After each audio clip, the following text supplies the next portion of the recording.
ભાવનગરમાં મેઘતાંડવ મધરાત્રે 3 ગામોમાં 31 લોકોનું રેસ્ક્યુ. શેત્રુંજી ડેમ 80% ભરાયો. છેલ્લા 2 દિવસથી સૌરાષ્ટ્રમાં ભારે વરસાદ જોવા મળી રહ્યો છે, જેના કારણે ભાવનગરમાં તારાજી સર્જાઈ છે. જિલ્લાના અનેક ગામડાઓમાં પાણી ફરી વળતા રસ્તા ધોવાઈ ગયા છે. આ સિવાય નદીઓમાં નવા નીરની આવક થતા નદી બે કાંઠે વહેતી થઈ છે. જો કે અનેક ગામમાં નદી નાળાના પાણી ઘૂસી ગયા હતા, તેમજ અનેક ગામડાના સંપર્ક વિહોણા બન્યા હતા. ભાવનગરના વલ્લભીપુર તાલુકાની ગેલો નદીમાં ઘોડાપુર આવતા નદીના પાણી આસપાસના ગામડામાં ઘૂસી ગયા હતા, જેના કારણે નવાગામ, લોલિયાના, હાલિયાદ અને ખેતાટીંબી સહિતના ગામડાઓના તાલુકા સાથેનો સંપર્ક તૂટ્યો છે. નવા નીર આવવાથી નદીના આસપાસના ગામડાઓએ એલર્ટ જારી કરી દેવાયા છે. સોમવારે મોડી રાત્રે ભાવનગરમાં વરસાદને કારણે સેંજડિયામાં 19 લોકો ફસાયા હતા.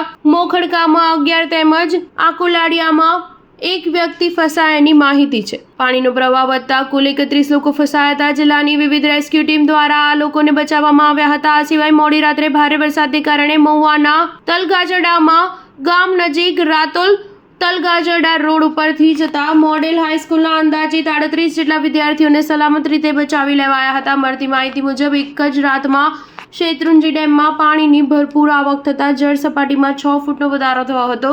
શેત્રુંજી ડેમમાં 95,660 ક્યુસેક પાણીની આવક થઈ છે. ભારે વરસાદથી શેત્રુંજી ડેમ 80% વધારે ભરાઈ ગયો છે. શેત્રુંજી ડેમની હાલની સપાટી 30.7 ફૂટે પહોંચી છે. સ્ટાર ન્યૂઝ 7 હંમેશા સચ્ચાઈની સાથે.